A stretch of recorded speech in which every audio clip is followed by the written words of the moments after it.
Hello students, good morning and welcome to our class. So, ఈ రోజు వచ్చేసిన మనము ఇన్కమ్ అండ్ ఎక్స్పెండిచర్ అకౌంట్ గురించి డిస్కస్ చేద్దాం.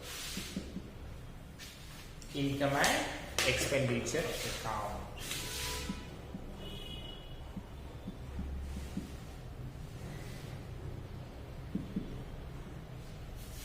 ఓకే, సో ప్రీవియస్ క్లాసెస్ వరకు కూడా మనం ఏం చేసాం, first one that is receipts and payments account ని యూజ్ చేసాం కదా. బట్ ఈ రోజు ఏం చేస్తాం అంటే మనము ఇన్కమ్ అండ్ ఎక్స్పెండిచర్ గురించి చూసుకోండి. So what is the major difference అంటే రిసిప్ట్స్ అండ్ పేమెంట్స్ కి ఇన్కమ్ అండ్ ఎక్స్పెండిచర్ అకౌంట్ కి డిఫరెన్స్ ఏంటి అంటే చూడండి, రిసిప్ట్స్ అండ్ పేమెంట్స్ లో వచ్చేసి వి నోట్ ఎవ్రీథింగ్. మనకి ఇన్కమ్ లా అనిపిస్తే ఇంకా రిసిప్ట్స్ లో రాసాము, పేమెంట్ లా అనిపిస్తే పేమెంట్స్ లో రాసాము కదా. And relating to all the years మనం రాసేసాము, right. Before that it is and real accounting nature కదా. బట్ వేరేస్ మనం నామినల్ అకౌంట్ చూసామనుకోండి, it is income and expenditure account చూసామనుకోండి, it is a nominal accounting nature. ఓకేనా, ఇది nominal accounting nature.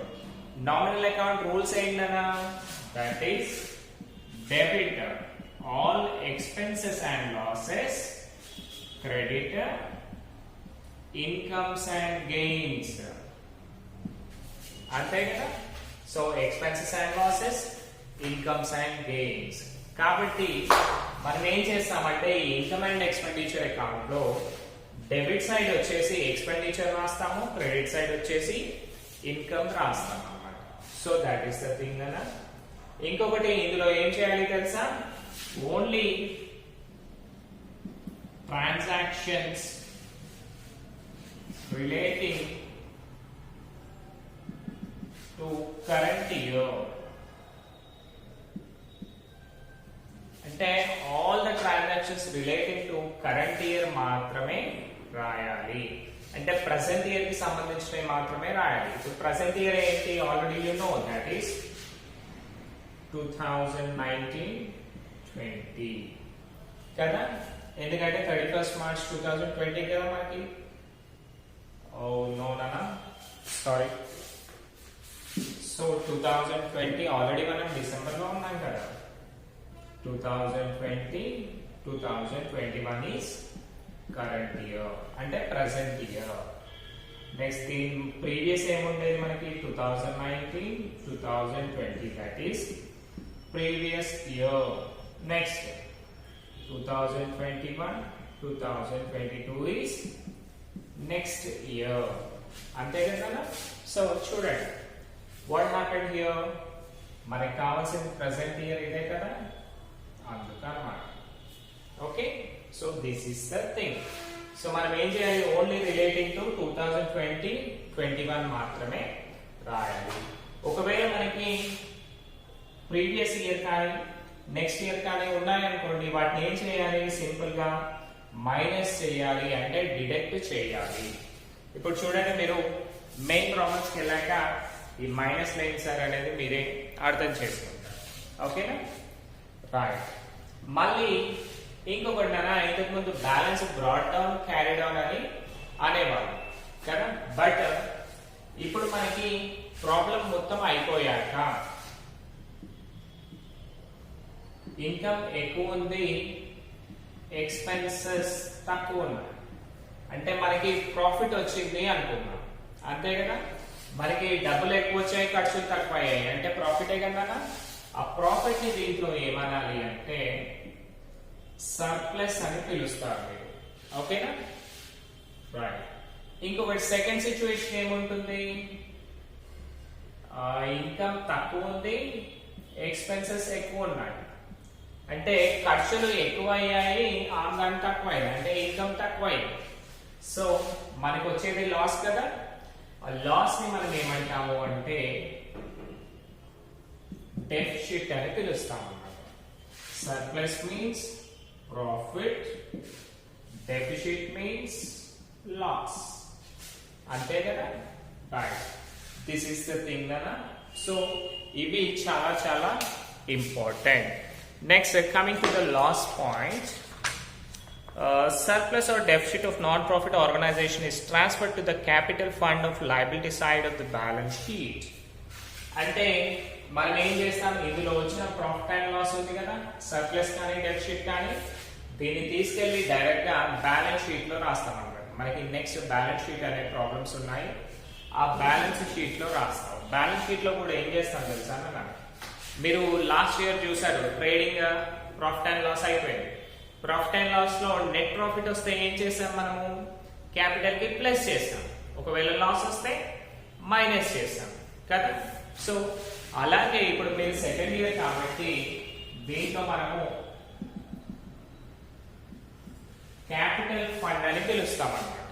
ఓకేనా, capital fund. Surplus అంటే ఏంటి, profit కదా. సో సర్ప్లస్ వస్తే ప్లస్ చేయాలి. ఓకేనా, సర్ప్లస్ అంటే యాడ్ చేయాలి, ఒకవేళ డెఫిసిట్ వస్తే డిడక్ట్ చేయాలి. This is the thing. Okay, నా ఇప్పుడు ఏం చేద్దాము, before going to the problem first అది ఎలా ఉంది మనకు తెలియాలి కదా, అందుకనే will go with the income and expenditure account proforma. Okay,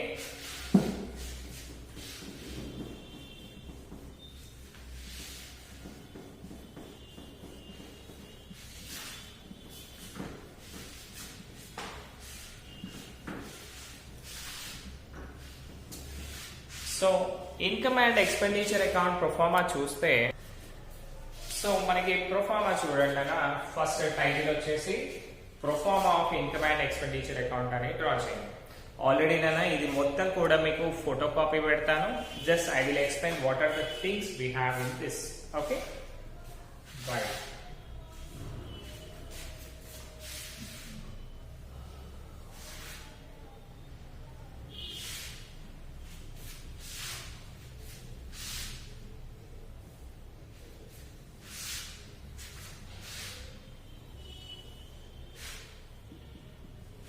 debit and credit. So మనకి టైటిల్ వచ్చేసి ఏముంటుంది, అంతకుముందు రిసిప్ట్స్ అండ్ పేమెంట్స్ అకౌంట్ అన్నాం కదా, ఇప్పుడు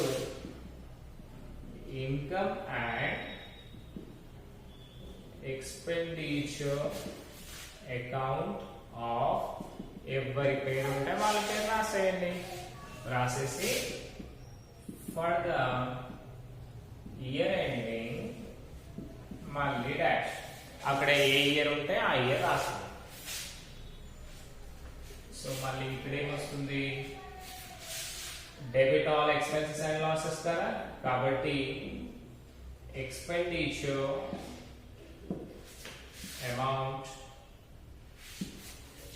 ఇన్కమ్ అమౌంట్, అంతే కదా, expenditure amount, income amount. So ఈ అమౌంట్ కాలమ్స్ ఇవన్నీ అయిపోయాయి. సో మనకి ఇందులో వచ్చేటివి ఏంటి అంటే జస్ట్ సింపుల్ గా మనకి profit receipts and payments account లో ఏమేమి వచ్చాయి అవన్నీ కూడా వస్తాయి. కానీ ఓన్లీ దీంట్లో ఏం చేయాలి, మనం ఓన్లీ రెవెన్యూ ఐటమ్స్ మాత్రమే ఎక్కువగా కన్సిడర్ చేస్తాం. ఓకేనా, రెవెన్యూ ఐటమ్స్ అంటే ఏంటి, మళ్ళీ మళ్ళీ వచ్చేటివి, salaries, subscriptions, depreciation, general expenses, all these things అన్నమాట. అదే పర్చేస్ ఆఫ్ ల్యాండ్, బిల్డింగ్స్ అవన్నీ ఉంటే రావు, అవన్నీ ఎక్కడ రాయాలి, the next step balance sheet ఉంది కదా అందులో రాస్తాం. టెన్షన్ పడకుండా ఈ ఇయర్ బ్యాలెన్స్ షీట్ ని రిమూవ్ చేశారు, so I won't say anything for that. Okay, హ్యాపీయా, right. So first one expenses. First one ఏంటి, టు ఎక్స్పెన్సెస్ పెయిడ్ అంటే మనకున్న ఖర్చులు ఏమేమి ఉన్నాయో అవన్నీ అన్నమాట. ఇన్నర్ కాలంలో రాసేయండి. దానికి ఏం చేస్తాము, out standing expenses plus out standing expenses అంటే ప్రజెంట్ ఇయర్ కి సంబంధించి ఇంకా ఎక్స్పెన్సెస్ పే చేయాల్సి ఉందనుకోండి, దాన్ని మనము ప్లస్ చేయాలి. ప్లస్ చేసి మళ్ళీ దానికి ఏం చేయాలి, మళ్ళీ ప్లస్ లాస్ట్ ఇయర్ ప్రీపెయిడ్ అంటే లాస్ట్ ఇయర్ ఏం చేశారు, ఈ ఇయర్ కి సంబంధించినవి కట్టినది అనమాట. అంటే ఈ ఇయర్ కి సంబంధించిందంటే మళ్ళీ కరెంట్ ఇయర్ కదా అది, అందుకని వాటిని కూడా మనం ప్లస్ చేస్తున్నాము. అవన్నీ ప్లస్ చేశాక వచ్చిన అమౌంట్ ని ఏం చేయాలన్నా, right, last year prepared expenses చేస్తే మనకి ఒక అమౌంట్ వస్తుంది. ఓకే, ఆ అమౌంట్ ఇక్కడ రాసేయండి. రాసాక మళ్ళీ దీంట్లోంచి ఏమేమి తీయాలి అంటే outstanding expenses outstanding of last year paid during the current year. Outstanding expenses paid related to last year. అంటే లాస్ట్ ఇయర్ కి సంబంధించిన ఇయర్ పే చేసామనుకోండి, వాటిని మనం మైనస్ చేయాలి. నెక్స్ట్ వన్ వచ్చేసి prepaid expenses of next year like salaries, wages etcetera. ఇంకొకటి ఏం చేసాము, నెక్స్ట్ ఇయర్ కి సంబంధించిన అమౌంట్స్ అన్ని ఈ ఇయర్ పే చేసాం. సో నెక్స్ట్ ఇయర్ కి మనకు అవసరం లేదు కదా, ఇప్పుడు ఏం కావాలి, only present year income and expenditure account ఎంత మాత్రమే మనకి కావాలి. కాబట్టి లాస్ట్ ఇయర్ ఏం చేసినా సరే మనకి సంబంధం లేదు. Next one depreciation. డిప్రిసియేషన్ అంటే ఏంటన్నా, decrease in the value of asset. So ఇవన్నీ నేను ఎక్స్ప్లెయిన్ చేస్తాను బికాజ్ రాయడం ఎందుకు, టైం వేస్ట్ కదా. సో ఆల్రెడీ మీరు అందులో చూసి రాసేసుకుంటారు. Just I go through explanation. మీరు అందులో ఆ బుక్ లో ఆల్రెడీ రాస్తారు కాబట్టి అందులో చూస్తూ వినండి. That will be very benefit for you. So depreciation అంటే ఏంటి, decrease in the value of asset. అంటే ఒక అసెట్ వాల్యూ డిక్రీజ్ అయింది అనుకోండి, ఓన్లీ 1 ఇయర్ డిక్రీజ్ అవుతుందా, అది లేదు, కంటిన్యూస్ గా, అంటే ఎవ్రీ ఇయర్ మనం డిప్రిసియేషన్ చేస్తానే ఉంటాము కదా, అందుకనే దాన్ని ఎక్స్పెండిచర్ గా కన్సిడర్ చేయొచ్చు. నెక్స్ట్ జనరల్ ఎక్స్పెన్సెస్ అంటే మళ్ళీ నార్మల్ గా చిల్లర ఖర్చులు అవుతా ఉంటాయి కదా, అవి కూడా ఎక్స్పెండిచరే కదా. మళ్ళీ అవి రికరింగ్ ఏ ఉంటాయి కదా, ఫస్ట్ థింగ్ అంటే మళ్ళీ వస్తానే ఉంటాయి కదా అలా. Next news paper and magazines. News paper magazines అంటే ఏంటి, న్యూస్ పేపర్ అంటే తెలుసు మీకు, డైలీ వచ్చే పేపర్ ని న్యూస్ పేపర్ అంటారు. మరి మ్యాగజైన్స్ అంటే ఏంటి చెప్పండి. మ్యాగజైన్స్ అంటే ఏంటి అంటే సండే బుక్స్ వస్తాయి కదా మీకు, వాటిని మనము మ్యాగజైన్స్ అంటాం అన్నమాట. సండే బుక్స్ కానీ, weekly books, monthly books, yearly books, వాటన్నిటిని కూడా మ్యాగజైన్స్ అంటాం. సో వాటిని మనము ఎక్స్పెండిచర్ అకౌంట్ లో రాసుకుంటాం. బికాస్ మ్యాగజైన్స్ కూడా ఏంటన్నా ప్రతి ఇయర్ కొంటానే ఉంటాం కదా, ప్రతి మంత్, ప్రతి వీక్ వచ్చినట్టు కొంటానే ఉంటాం. రైట్. Next audit fees. మన అకౌంట్స్ పర్ఫెక్ట్ ఉన్నాయా లేవా తెలుసుకోవాలి అనుకున్నాం. ఇప్పుడు మనం ఏం చేయాలి, మన దగ్గరలో ఉన్న చార్టెడ్ అకౌంటెంట్ ఎవరైతే పర్ఫెక్ట్ గా చేస్తారో మనకు తెలుస్తుంది కదా, వాళ్ళ దగ్గరికి వెళ్ళి ఆడిటింగ్ చేపిస్తాం. అంటే వెరిఫికేషన్ ఆఫ్ అకౌంట్స్ చేపిస్తాం. దాన్ని మనము ఆడిట్ ఫీ అంటాం. ఆయన ఊరికే చేస్తాడా, డబ్బులు తీసుకుంటాడు కదా. ఆడిటింగ్ అంటే స్క్రూటనైజింగ్ ఆల్ ది అకౌంట్స్. అవన్నీ చేసినందుకు డబ్బులు తీసుకుంటాడు కాబట్టి దానికి కూడా అమౌంట్ పే చేయాలి. Next honorarium. హానరోరియం అంటే ఏంటన్నా ఆల్రెడీ మనం డిస్కస్ చేసాం కదా, అంటే payment made for non employees కదా. సో నాన్ ఎంప్లాయీస్ అప్పుడప్పుడు సన్మాన సభలు ఇవన్నీ పెట్టుకుంటానే ఉంటాం కదా, సో వాళ్ళందరికీ కూడా అమౌంట్స్ పే చేస్తాం. So that will be also expenditure. Next loss from sale of asset. మనము పాత అసెట్ ని అమ్మేసినప్పుడు ఏమైతుంది, మనకి లాస్ వచ్చింది అనమాట. ఒకసారి లాస్ వస్తే అది ఎక్స్పెండిచరే కదా, రాసేయండి. పోస్టేజ్ అండ్ స్టేషనరీ అంటే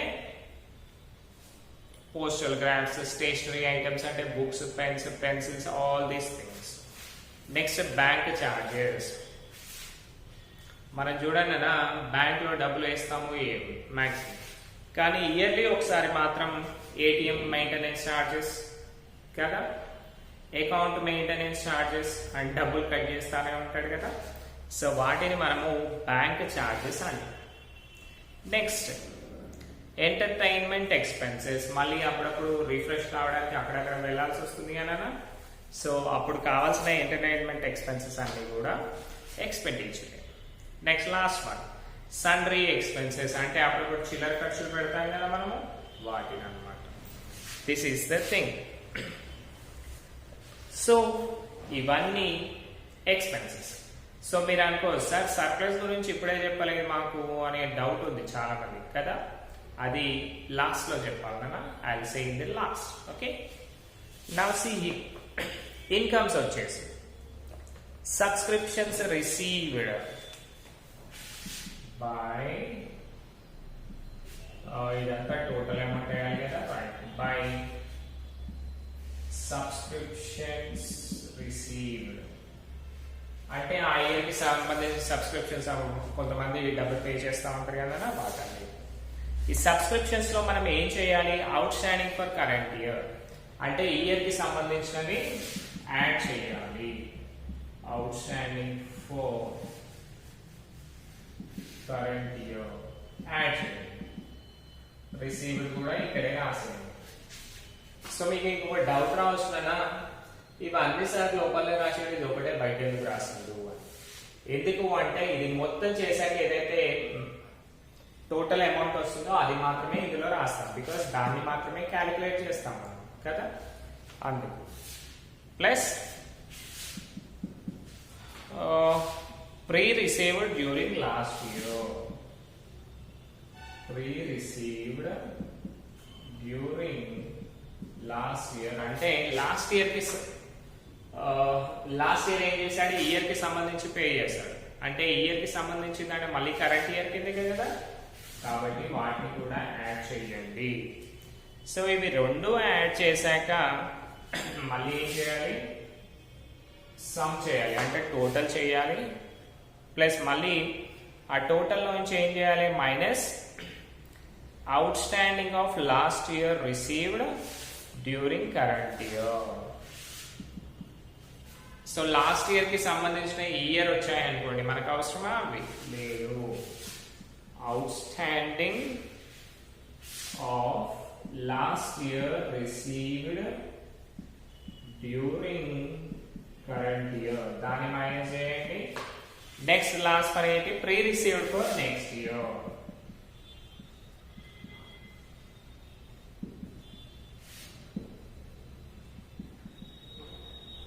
అంటే నెక్స్ట్ ఇయర్ కి సంబంధించినవి ఈ ఇయరే ఇచ్చాడు, సో మనకు అవసరమా లేదు, ఓన్లీ కరెంట్ ఇయర్ మాత్రమే కదా కావాల్సింది.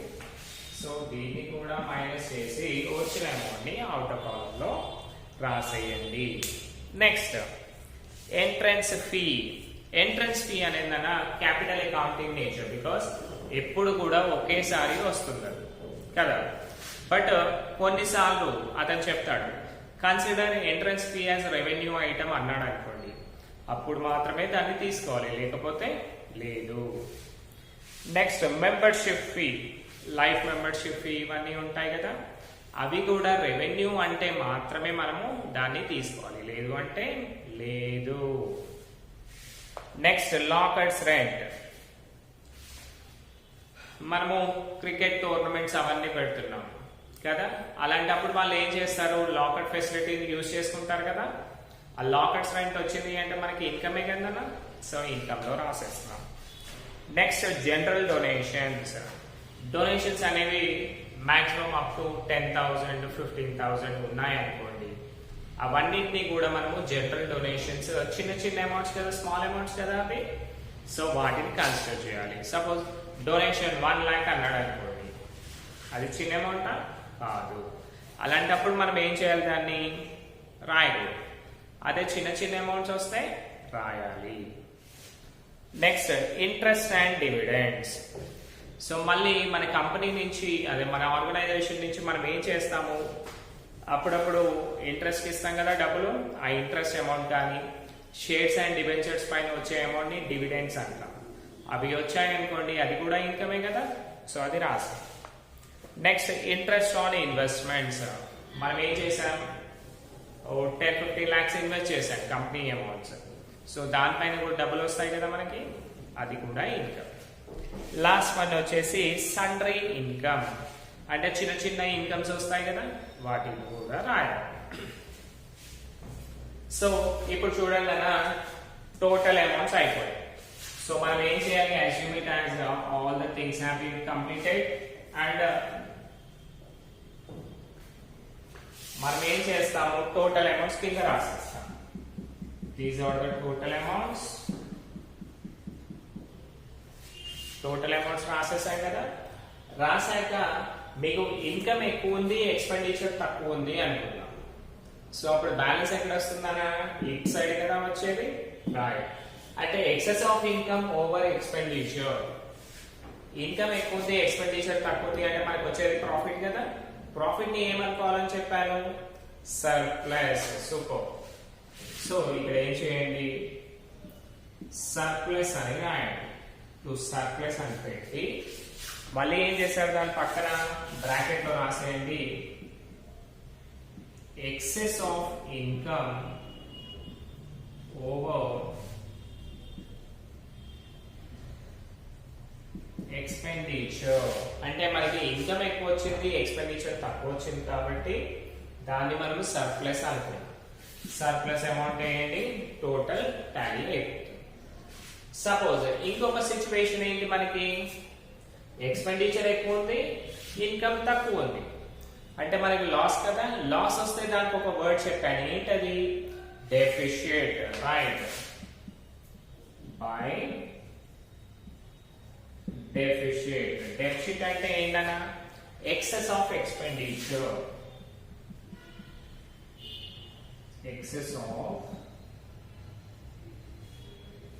Expenditure over income. అంటే మనకి ఎక్స్పెండిచర్ ఎక్కువ ఉంది ఇన్కమ్ తక్కువ ఉంది. సో అలాంటి టైంలో మనం డెఫిషిట్ అనుకోం. దాన్ని ఇక్కడ రాస్తాం. మళ్ళీ బ్యాలెన్స్ క్యారీడ్ ఆన్ డ్రాడౌన్స్ ఏమీ లేవు కదా. డైరెక్ట్ అమౌంట్ తీసుకుపోయి ఏం చేస్తాం మనము బ్యాలెన్స్ షీట్ లో క్యాపిటల్ ఫండ్ కి రాసేస్తాం అన్నమాట. So hope you everybody understood. మీకు రిసిప్ట్స్ అండ్ పేమెంట్స్ ఎలా అనిపించింది, బాగుంది కదా. ఎందుకు అంటే మీరు receipts and payments account pro forma నేర్చుకున్నారు. అలాగే మీరు ఈరోజు ఏం చేస్తారు అంటే this class learn all these things. అంటే మనకి ఇన్కమ్ అండ్ ఎక్స్పెండిచర్ అకౌంట్ లో ఏమేమి ఉన్నాయో అవన్నీ కూడా నేర్చేసుకోండి. అవన్నీ నేర్చుకుంటే నేనేం చేస్తాను రేపటి నుంచి next class onwards I will go with the main problems of expenditure, that is income and expenditure account. Hope you everybody understood. Thank you. Have a nice day.